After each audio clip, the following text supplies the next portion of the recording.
Hey, hey, everybody. Welcome to Skeptical 2024. This is the panel discussion entitled The Music of Skepticism. We have a couple of great guests. The piece of music you just heard was created in pieces by all three of us. Started with Scott, who I'm going to bring in first, but let me introduce myself. My name is Joey Fabian. I've never done this before. You might be able to figure that out. I am a San Francisco-based multi-instrumentalist, bassist mostly.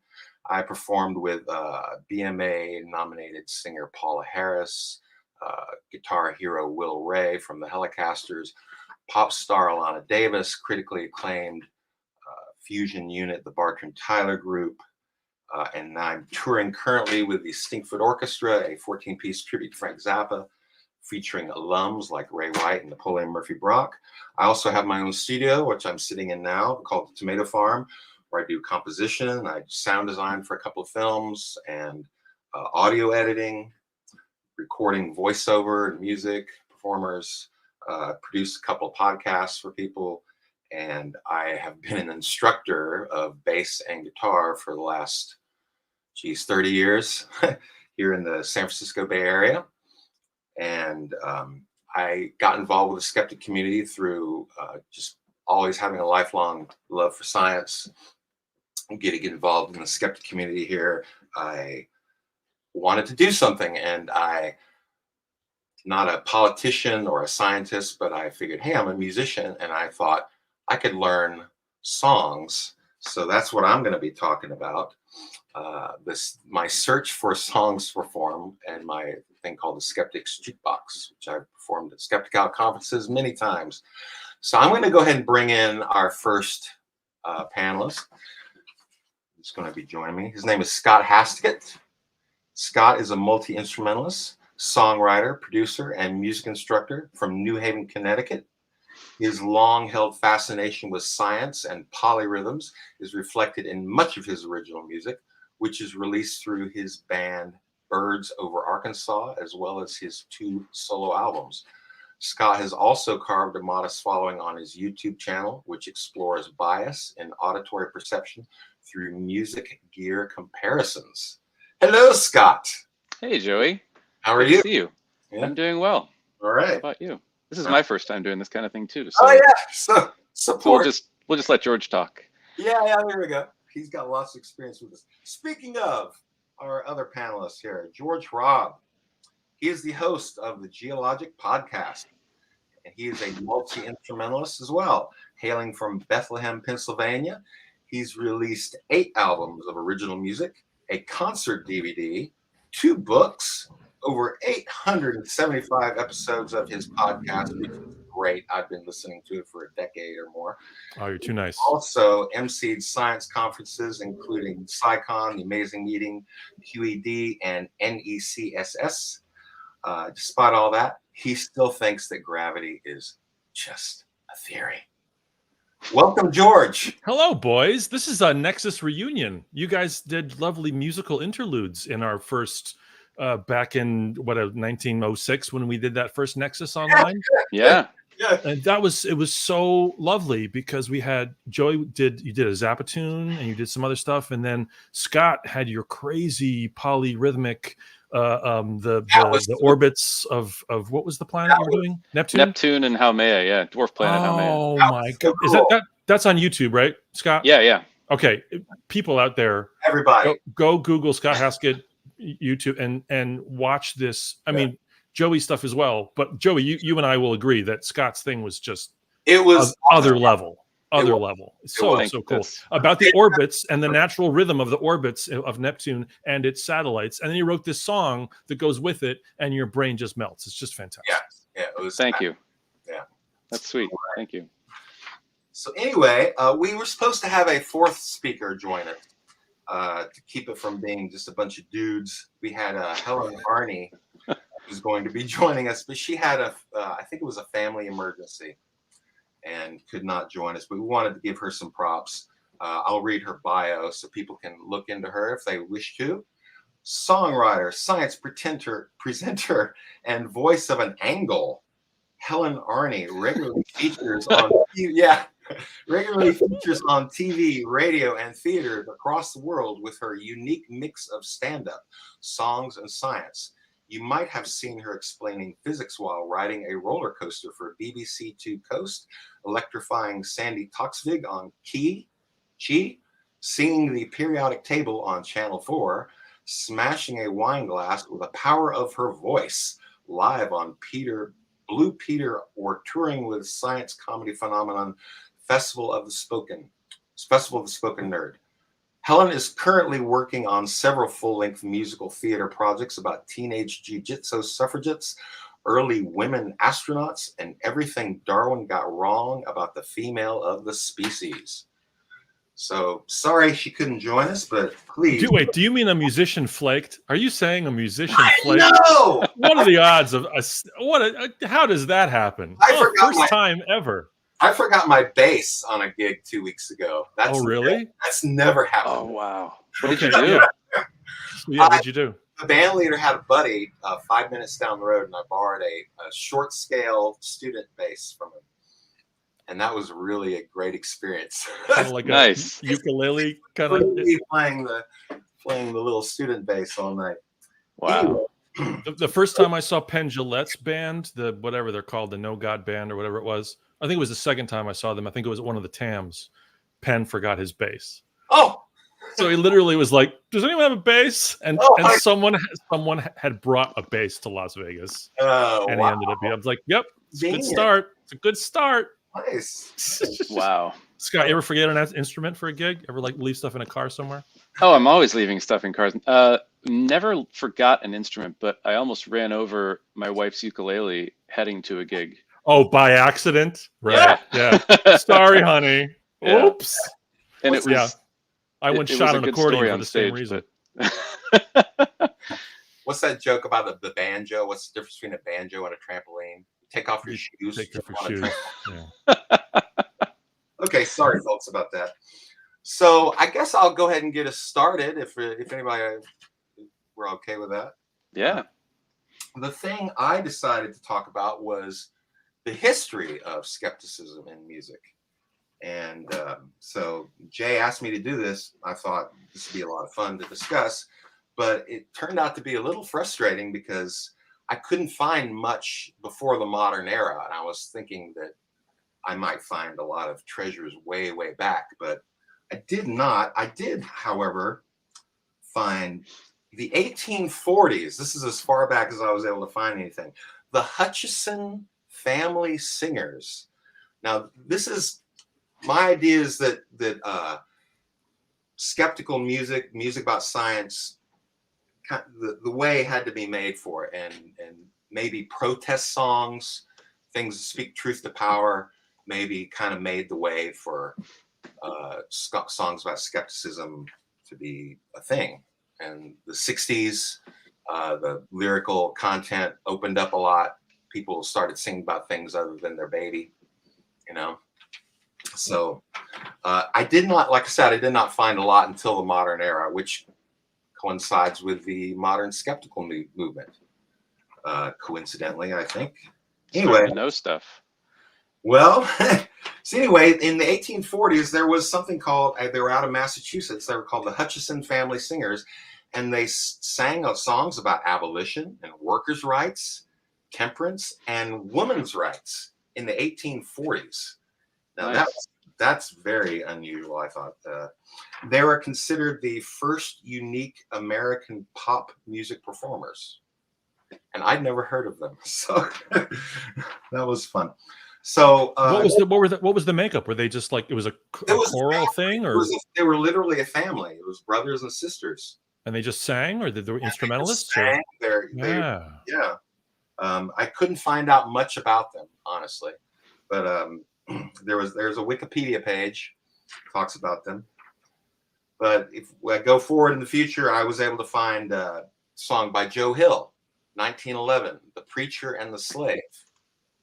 So definitely something that, I don't know, I think that it would be speaking of, it wouldn't be, anyway, what am I trying to say here about? I mean, any abolitionist song, if you think about it, on some level, has a level of questioning and skepticism in it. Even if it's coming from, let's say, a religious perspective, there's still this sort of pushing back on the status quo, which is a curious thing. And there was lots of that. I don't know particular artists or whatever, particular songs, but there was an entire abolitionist movement that was then sort of supplicated by Southern singers and the whole African American experience and all that. So I think you would count that amongst early skeptical kinds of things if you're just going from the broad definition of what it is. Yes. Was Joe Hill a white dude? No, he was a black man. Ah. Yes. Let's see.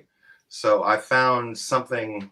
I couldn't find out much about this. It was 1915. Brian and P.N. Tadosi, a song called "I Did Not Raise My Boy to Be a Soldier." So yeah.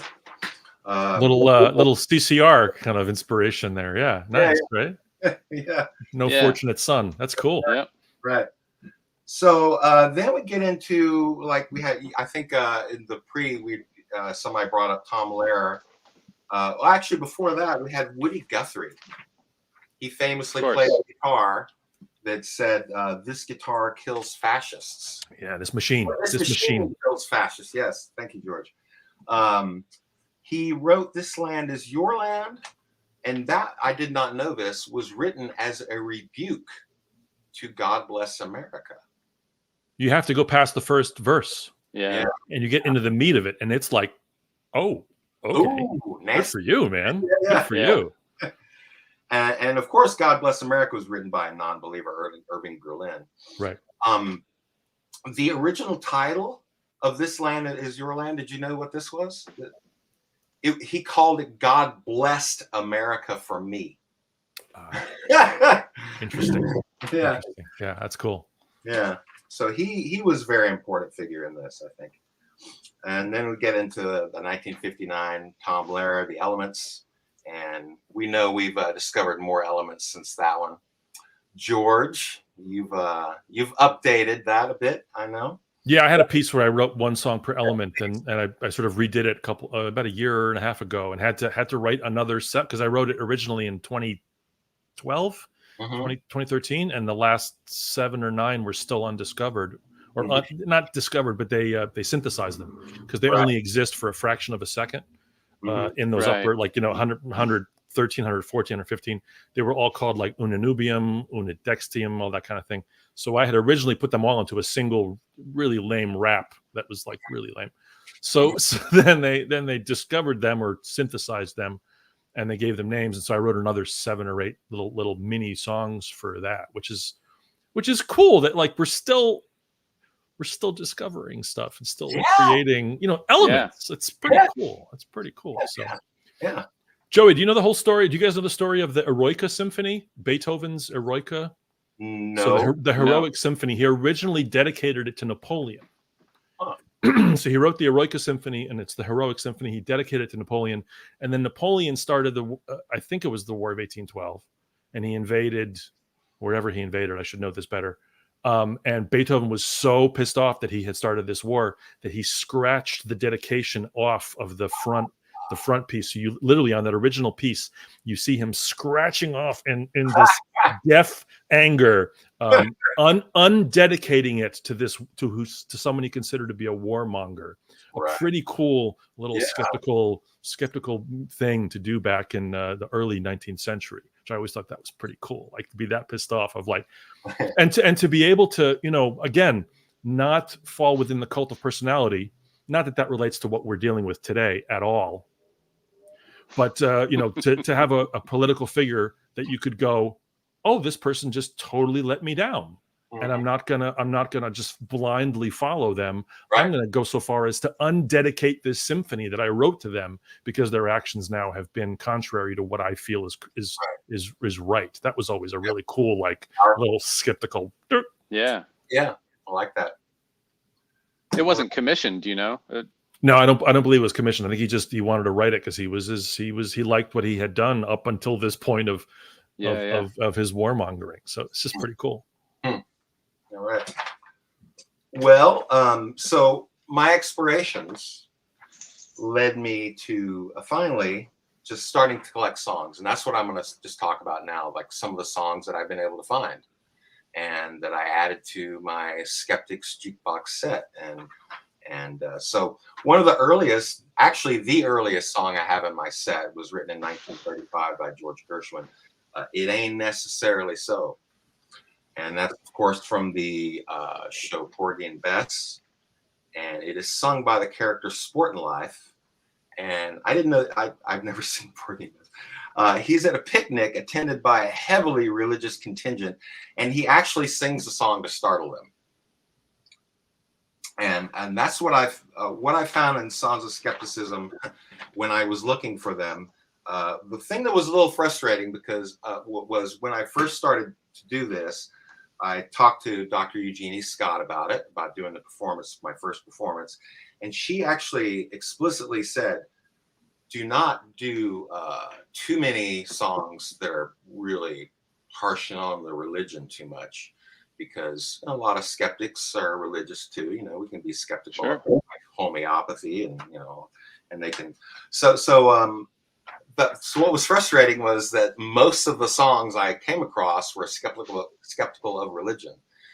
I guess it's a fun subject to write about more than homeopathy, maybe, or I mean, it's more ubiquitous anyway. Yeah. Yeah, for sure. So there's a ton of songs that are highly skeptical of religion. So I have a few of those, but I was able to find other things. One of them I found about evolution. I do a song by Elvis Costello called Monkey to Man. And I'm a little unorganized here. I thought I had this going. But I made notes of some of my favorite lines from these songs. What album is that on? I think it's on what's it? I can't remember. Not to stump you. Don't mean to stump you. Yeah. I just saw Elvis on Tuesday. Oh, I just heard that. I've never seen him live before. Yeah, it was not. Yeah. It was not. Not good. Unfortunately, Daryl Hall was great. Mm-hmm. Oh, Elvis, not so much. Mm-hmm. But I love Elvis. I mean, obviously. I mean, come on, look at my glasses. Yeah.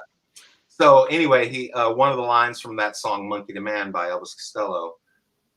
You've taken everything that you wanted, broke it up and plundered it and hunted. Ever since we said it, you went and took the credit. It's been headed this way since the world began, when a vicious creature took the jump from monkey to man. I love that. So wow. Another evolution-based song I found, I was very surprised by this. Bruce Springsteen. He has a song called Part Man, Part Monkey.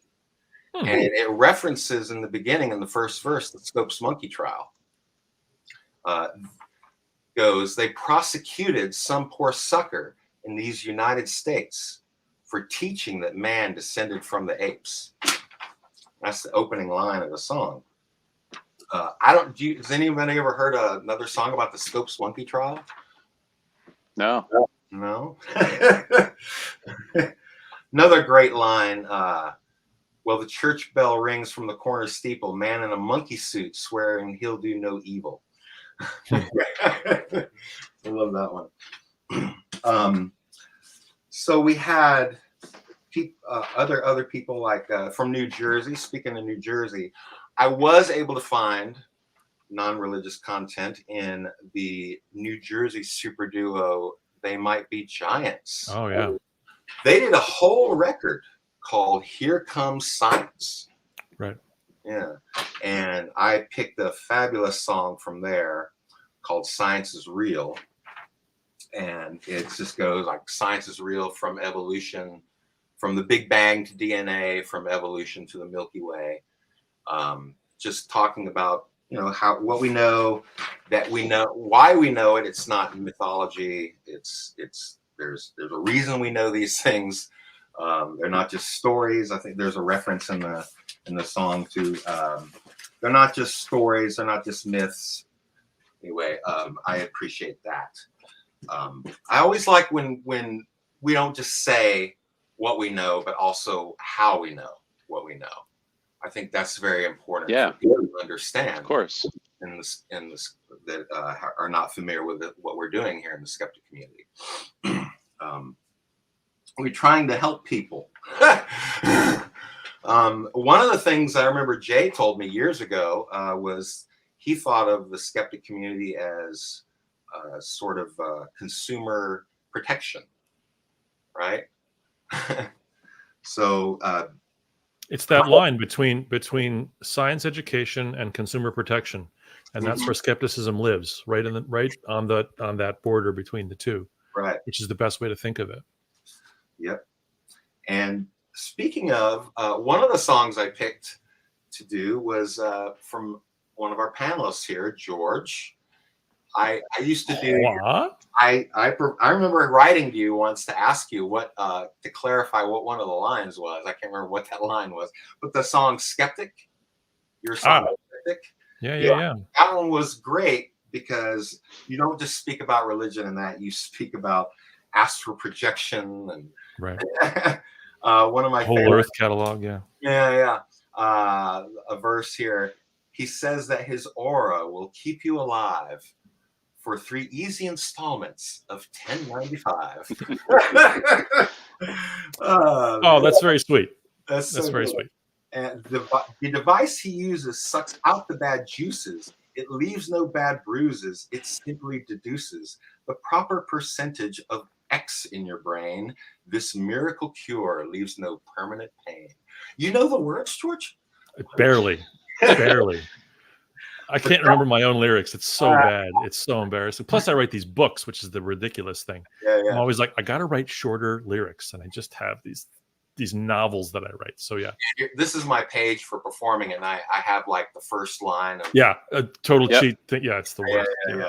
So sometimes the first line is all you need. Yeah, exactly. And muscle memory takes you through the rest of it. Yeah. So that's a fabulous one. You also wrote one that we all have something to say about this. Think for yourself. And that is another one that I added to my set. George, you know what's curious about that song, and that's kind of that tune was one that was sort of a faux gospel. I wanted to have the gospel setting, the gospel feel, but be it about thinking for yourself and not taking someone else's word for stuff. And the problem is in the recent years is that so many of the phrases that I used in that song have been sort of stolen by the wrong people. Question everything. Yeah. And so recently, last year, I had to rewrite the words because I was performing it last year, and I hadn't done it in a while. And I remember thinking and I got so upset because I realized they had, again, this idea of that there's nothing that is agreed upon. Question everything all the time, as opposed to saying no, there is stuff that we understand is fact. And we move on from there. So I had to literally rewrite some of the words about there are things that you have to then put some trust into in terms of once we know a fact is a fact, the vaccines work, you got to be able to be okay with. You can't keep questioning because then that becomes cynicism and that becomes denialism, and we don't want to be denialists. We want to be skeptical. We want to be whatever. So that song now has this bittersweet thing about it that I'm just like, son of a bitch. They've usurped sort of this cloak of skepticism because it's an appealing thing of question everything. Right. It's like, but not to that degree. Not to once, I'm just asking questions. It's like, okay, but when someone answers the question, you have to listen to the answer. It's fine to ask questions, but very often there are answers to the questions you ask. Is the earth flat? No. Here's how we know it's not flat. That kind of thing. Yeah. So, otherwise, it's just anti-establishment, which is right. Yeah. Right. Yeah. I just feel like being just nonconformist. Yeah. Which is fun, but not always useful. Exactly. Yeah. So a line from your song, Think From Yourself, that I chose, reading all the pages in the standard magazines, I wonder if they realize what all that small print means. Whoa, you'll need a microscope to read about the no-fault guarantee. Yeah, and to see these results aren't typical, and this offer is void in any state that's spelled with an E. like Idaho. Oh, so who else do we have? We had well, I know somebody I'm going to talk about is going to get a lot of. I'm going to have to wait for that. There was, for the religious stuff, there was Tim Minchin, who is brilliant, and my God, whenever I try to perform his songs, a zillion words, kind of like George's songs. Actually, George's, your songs have that characteristic too, just a zillion words. He's another level, though. He's a whole, he's a whole other level. Yeah, I performed The Good Book. That one was really fun. Can I tell a quick Tim Minchin story? Oh, please. So I think I've told this before, but this is a fun one. So I was at TAM London, and Tim Minchin was performing his beat poem called Storm. Right. Now, Storm is this 9-minute sort of orchestrated beat poem about him having not an argument, but having a discussion with this woman named Storm at a cocktail party. And Storm is very credulous and she believes everything. And basically, Tim's character within the song, within the poem, is trying to say, look, you know what they'd call alternative medicine if it worked, medicine. And so he's doing this live performance, and I'm by chance, I'm sitting next to Adam Savage from the Mythbusters, right? So Adam Savage is sitting next to me because he was a speaker and I had presented a thing. And so we're watching this incredible 9-minute presentation that Minchin is just destroying, right? Now, remember, I'm sitting next to Adam Savage, who at this point has pretty much redefined science communication for the modern sort of 21st century. You know, he's probably 100 episodes in at that point on Mythbusters, and has just redefined what it means to be able to communicate ideas of skepticism and science without saying we're communicating ideas of science and skepticism. Brilliant, right? Has worked hard. They do whatever it is, 50 shows a year, like whatever madness. Tim Minchin finishes his 9-minute beat poem, and Adam turns to me and he goes, I feel so unproductive. And I'm like, I'm there with my one CD and like my half a song that I've written. I'm like, yeah, well, me too, Adam Savage from Mythbusters. Wow. Yeah, me too. That's how great Minchin was. It was just like, boom. Yeah. Yeah, he was incredible. So he had one that I wanted to mention. Most of them, well, he had a song called Confirmation Bias. But there was one that I used to love. It was very short. If you open your mind too much, your brain will fall out. Subtitled Take My Wife. and just like one of the lines, if anyone can show me one example in the history of the world of a single homeopathic practitioner who has been able to prove under reasonable experimental conditions that solutions made of infinitely tiny particles of good stuff dissolved repeatedly into relatively huge quantities of water has a consistently higher medicinal value than a similarly administered placebo. That's really hard to do. How does he do that? But so yeah, he's brilliant. He is brilliant. He is one of my favorites in this world of musical skepticism. Yeah. I performed his during Christmas. I performed White Wine During the Sun before. That's such a great song. And to me, it just says this holiday is not just Christians. We know that it goes back. It's pagan traditions, so we get to enjoy it too. It's not just you guys. It doesn't belong to the Christians. So we're actually doing pretty good on time. So I'm going to go ahead and just try to breeze through a few of these artists. I should mention John Lennon, one of the most famous musicians ever in the world. He actually wrote a song called God. And what was the line? God is an excuse for our pain. Then, of course, Imagine, the worn out song Imagine.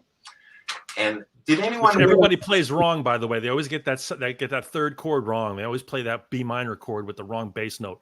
It's like, you got to play it right. B minor with an A bass. Yeah. Yeah. Like, what are you doing? It's like every conference, they always do it. I'm just like waiting for it to pass by. Like, I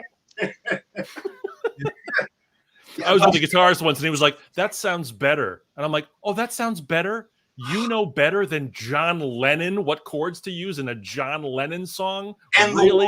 CeeLo Green, I have to say that New Year's Eve performance by CeeLo Green, that literally pissed me off. That was sad. You do not change John Lennon's words. All religion's true. Oh! Boo. Boo. And I love CeeLo, but boo. Yeah. See, boo. There's something I wanted to say to him after I heard that. I can't. See here? There was a song.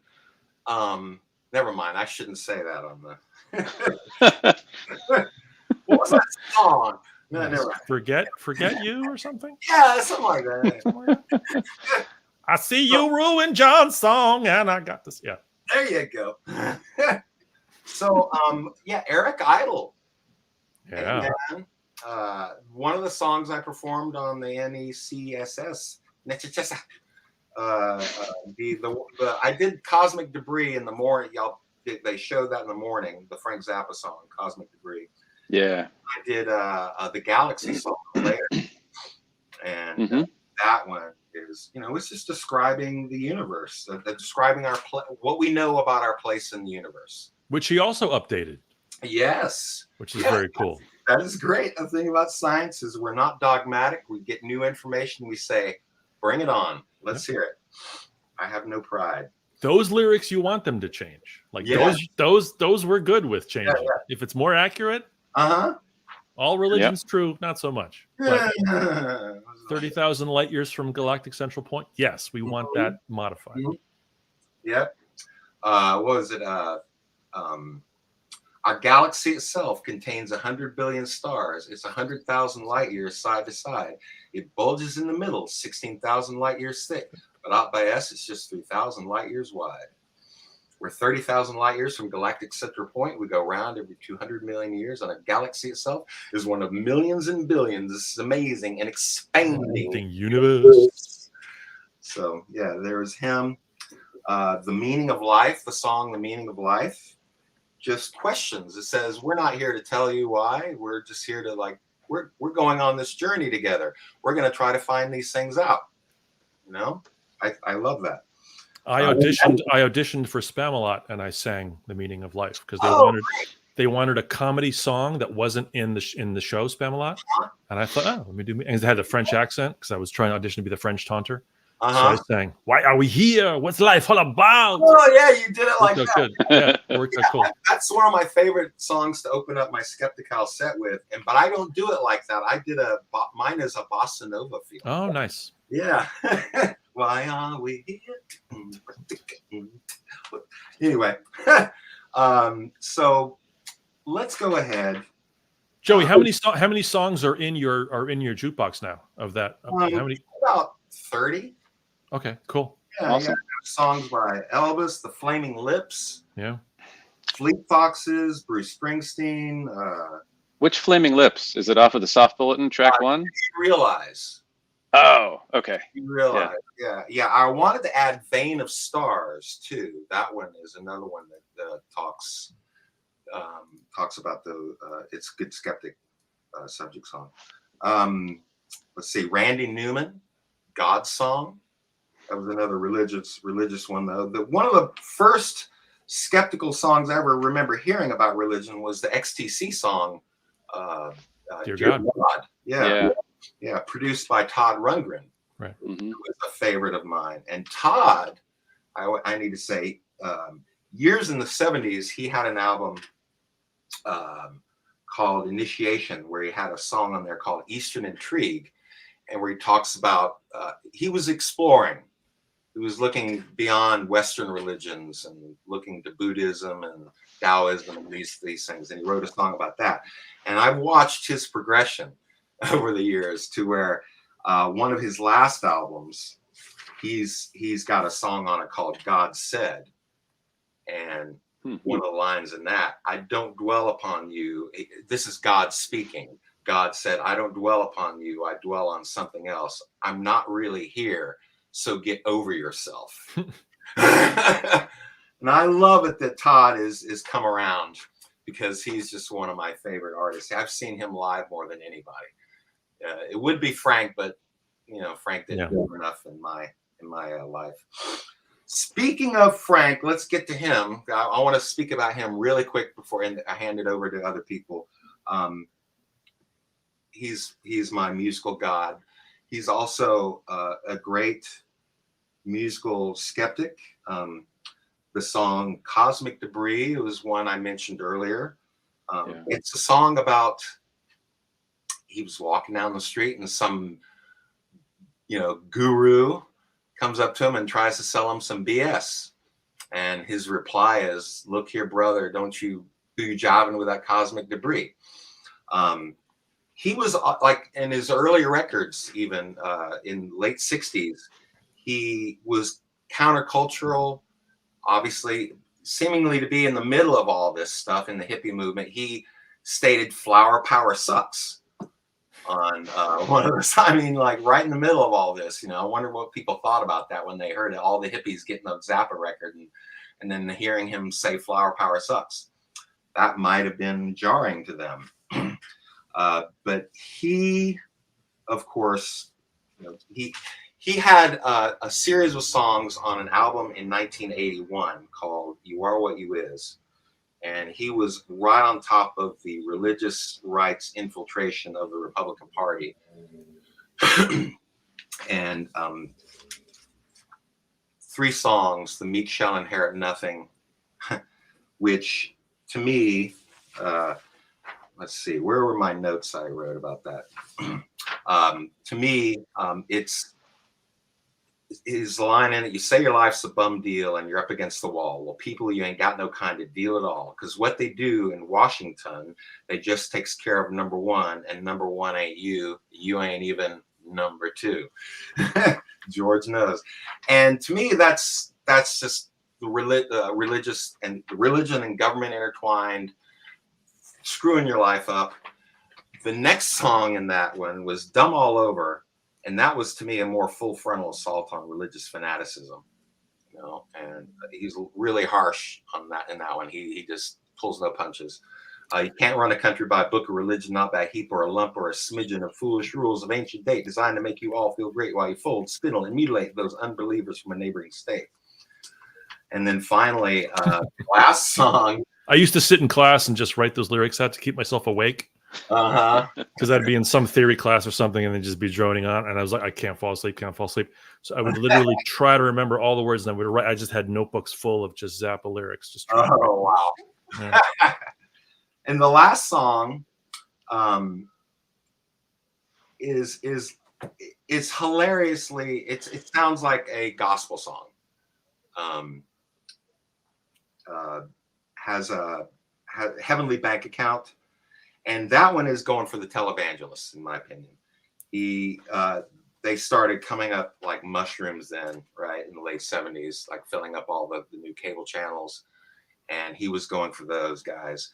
Like I said, it's in a gospel style with the organ and the, oh, yes. That's where I stole. I mean, Think For Yourself is just basically my Kmart version of, Heavenly Bank Account. Oh, is it? That's great. I mean, totally. Because it's that vibe. But no, the key line from those 3 tunes actually is there's a big difference between kneeling down and bending over. That's like, that's kind of the key. Yeah. He's got 20 million. Is the first verse. He's got $20 million in his heavenly bank account, all from those chumps who's born again. One of my personal favorite lines. He's got presidential help all along the way. He says the grace while the lawyers chew. I love that. So anyway, he was, very iconic person in the American culture, speaking truth to power always. Good thing none of that came to pass, though. Yeah. Okay, so let's go ahead and I'll shut up, and I want to hear Scott talk now. We have him. You said you want to talk about performer psychology and bias, and audience psychology and bias, and also accidents, which I'm really curious about because I have some interesting experience with musical accidents too. Yeah, I think, I immediately started thinking about this when I was approached by you, Joey, to do this. And I think that as a musician, I think you get anybody on stage, musician or not, and people are going to get a little bit neurotic because you're in front of people, you have to perform, and I think that musicians tend to, in my experience, be a little bit neurotic than most. So this idea that you get in front of people and you've got a thing to do that you've rehearsed a million times, and then you get up there and, like, you know, you've just got little bits and pieces that are missing. So invariably when you perform, there are little things that just don't go as planned. And this whole idea that you have a plan, the audience has no idea what your plan is unless you're playing a cover tune that everybody knows. And even then, there's a lot of interpretations you can do. So I guess just as a performer, you've got a checklist of things that need to happen. And then you go through that checklist, you do the song, and you know, you hit most of them, but then you just can't let go of the ones that you didn't check off. And then, like, and there are people in the audience that if you make a mistake, they'll always be like, oh, nobody heard it. But I think there's always a disconnect between what you're trying to say and what the audience is getting from you. And that's a little deeper in. That's like, you know, are you open enough to be vulnerable in front of the audience and get this specific emotion across? Not just like checking the list of, you know, did you get this 7 in the right spot or whatever.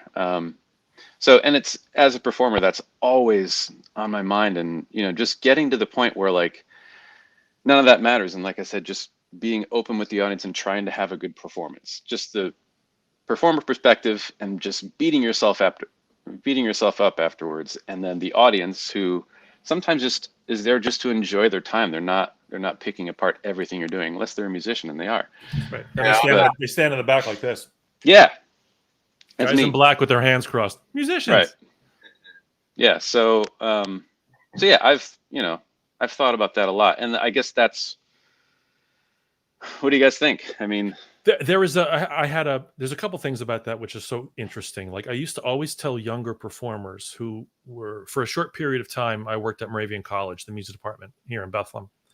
And we would record everything. Every concert, every performance was recorded for the students to be able, because it's the best tool to be able to learn what you're doing well, what you're not doing well, where you can improve. And it's a thing I still recommend all the time. Record yourself. And now that recording is so easy and so ubiquitous, you can record every rehearsal, every meeting, with your phone, whatever. So back, in the Cretaceous, it was a little bit more difficult, but we tried to make it available.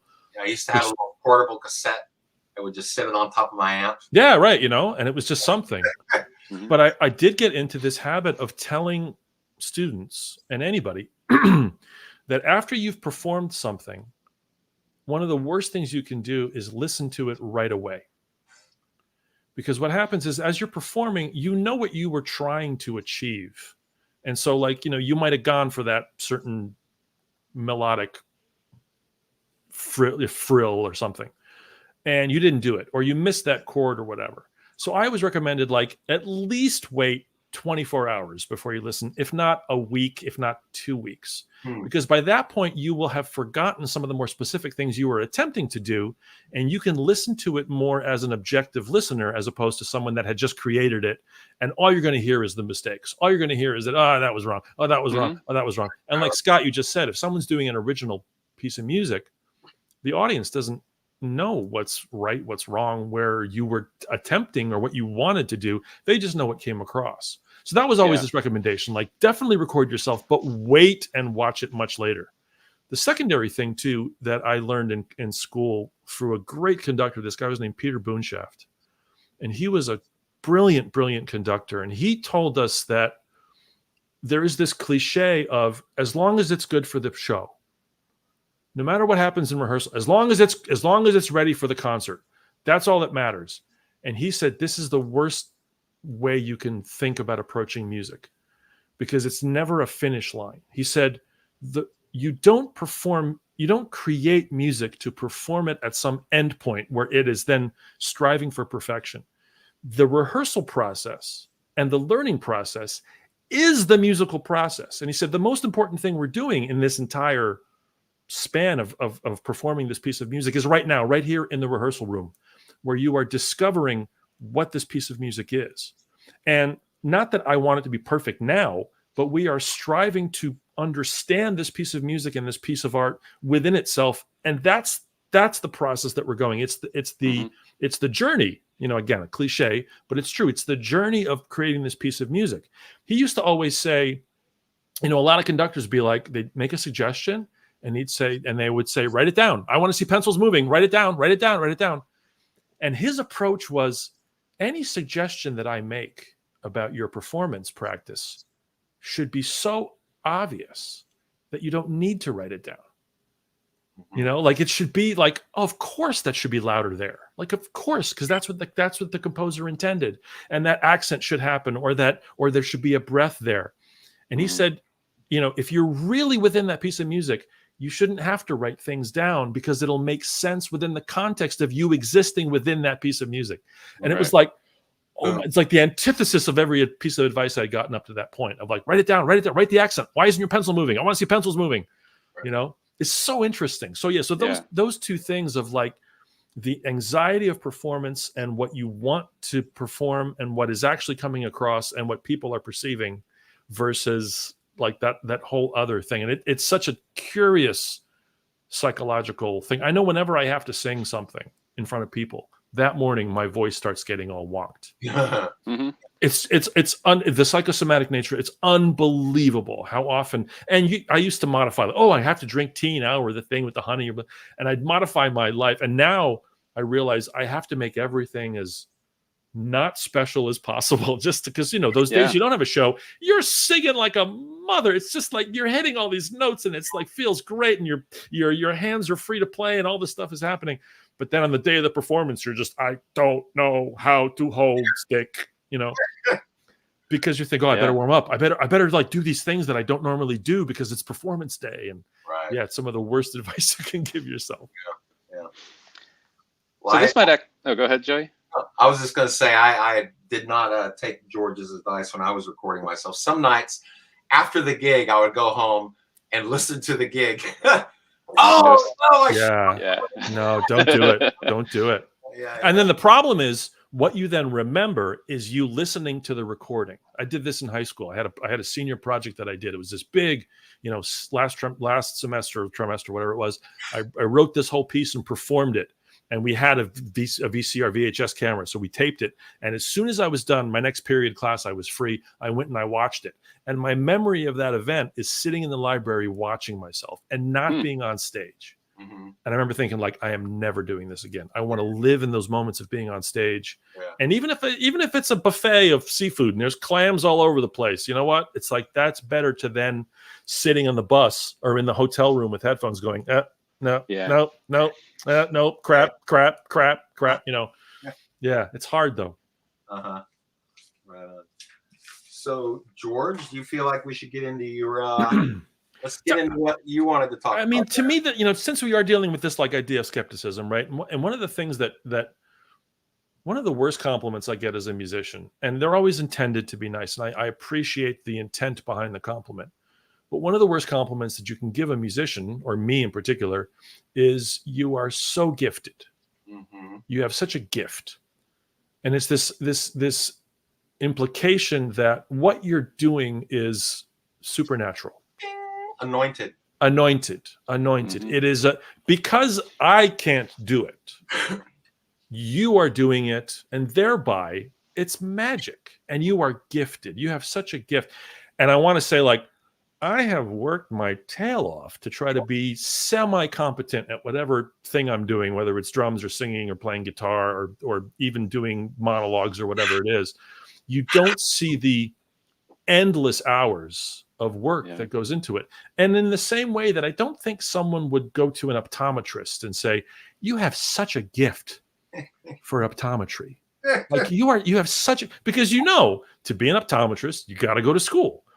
Or like a cardiac surgeon or something. You have such a gift for, orthoscopic surgery. Like you never, people might say that, but not the same way that you hear some young person sing or something and you go, oh, you have such a gift. This myth of genius, that it is anointed. One of my favorite films, hands down, top 5 movies probably, even though it's historically inaccurate, even though it represents the process of creating music inaccurately, is the film Amadeus. And I think on some level, I love it. I mean, I just love that film. But on some level, it's done a disservice, because it represents these two schools of, there's Salieri, who busts his tail and will never be as good as Amadeus, who God speaks to directly, and he acts as this conduit who just writes perfect music off the top of his head without any effort. And I think there is this misperception that people get that is how music arrives. Sometimes music or art does arrive that way, and you do feel like a conduit, but that's because you've got the 10,000 hours behind you. Yeah. You know, the Beatles can write, you know, Lennon and McCartney can write half of Abbey Road, you know, in a hotel room, because they were in Germany for 2 years, playing 6 hours a night, 7 nights a week for 2 years, you know, where they built up this, it's like you fine tune the machine that can receive the music that comes from the spheres, or whatever you want to call it. And then you can write a song very quickly where it just feels, and I'm sure the three of us have experienced that, where sometimes, you know, what's his name from Blues Traveler, the harmonica player? I forget his name. John Popper. John Popper. John Popper described music writing, I think, in the best way. And he related it to defecating. He said, sometimes you get on the seat and, man, boom, fall out, no wipe even. It's just like done. Other times you're sitting there squeezing, and a BB comes out, and you're like, really? I just spent 20 minutes here, just like every muscle in my body trying to push this thing out, and I got a rabbit raisin. Like, that's what's going to come. It is the best analogy, because that's what creating art is like sometimes. Sometimes it's just like, fiberful, good to go. Other times it's like craziness. And more often than not, you're squeezing that little rabbit pellet out. And so as a science-based person, this idea that, it is a ton of work to get to any level of competence, let alone genius or brilliance. And the best compliment you can give someone is, man, that must have took a lot of effort. Man, that must have been a lot of squeezing on the toilet. Right. And like, good for you for doing that effort. I try to remind my students that I'm not gifted, that you could do this too if you just did what I did. And I just chose to spend my time doing this. Like, how many times have I played Inca Roads to be able to be able to go up on stage and not mess it up? Hundreds, probably. You know. Yeah. It's an unromantic notion of like, it takes hard work to be creative. It's unromantic. Sitting right here and just over and over and over. You know? And I think that's all it is. I was thinking about. Oh, go ahead, Joey. No, I was just saying that's the good news, because you can do it too if that's your decision. If you want to decide to do that, it's not impossible. I don't have a gift. I just decided to do this. That's it. Yeah, to me, like, when you're talking about talent and gift and genius, it's like people focus on, like, you know, this person was just born this way. And I think there's, of course, that's part of, like, if you are talented in that way, but a big part of it is almost like the gift of, I'm going to say it, the gift of like enjoying the hell out of just repeating something ad nauseum, where somebody else would be like, I'm giving up, this is terrible. I am like, I would love nothing else than to just sit in the studio all day and practice things. I don't have time to do it anymore. But like, to me, that is the gift to me, because I enjoy it. I would just beat myself over the head as long as I'm improving a little bit. And, you know, you get your whole arc of improvement and understand how that works. But I mean, to me, it's the time and enjoying it. Yeah. When someone approaches you at a gig and says, like, I tried playing guitar and it's just, I couldn't do it. And I want to be like, how hard did you? Yeah, exactly. Was it like a day? Exactly. Was it like an afternoon and you went, it's not gonna. Was it 6 months? Was it 2 months? Was it like 2 years? Was it 5 years? You know, like, because there are people that can play guitar for like a number of, or piano or trumpet or whatever it is. And, you know, there are these, like you said, there's these total learning curves and sort of the cliffs and the valleys of learning. And in the same way that no one would ever say, like, I was going to be a doctor, and like, I did it for like a week, and I just, But you're got a gift, man. You're a thoracic surgeon. You got a gift for. I remember I did have a student once who was a very young student who had perfect pitch, and that seemed to be sort of a gift. I don't think he spent a lot of time developing. Yeah.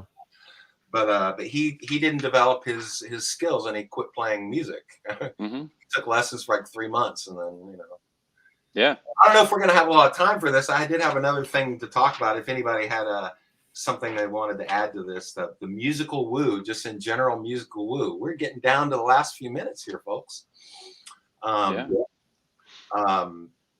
There's one of the more famous ones about the tritone, the devil's interval. Yeah, is that true? I don't think it actually is true. I've been using that for a long time, but just recently, somebody was like, "Oh, that thing about the," and I haven't been able to look it up. But do you guys know for sure if that's actually like that? It just has a sinister sort of a. That like church doctrine said don't use it. You mean? Yeah. Like, I don't think so. I think that's because you can hide tritones in chords like that sound beautiful. So yeah, the chord. It's all I use. Right. It feels like a retrofitted kind of cool story to be like, the church outlawed this interval. It's like, yeah. They didn't play major 7 chords. That's at any point. There's like, really? There's no. That's weird. Yeah, but it sounds that I just on my podcast this week, someone asked, "What's a tritone?" Because I guess there was a Doctor Who episode that sort of talked about the devil's interval, and they wanted to know. And they were non-musical, and they wanted to know what it was, and so I had to describe like, it's this note that's the farthest away from itself, within an octave, and blah, blah, blah, blah, blah. So,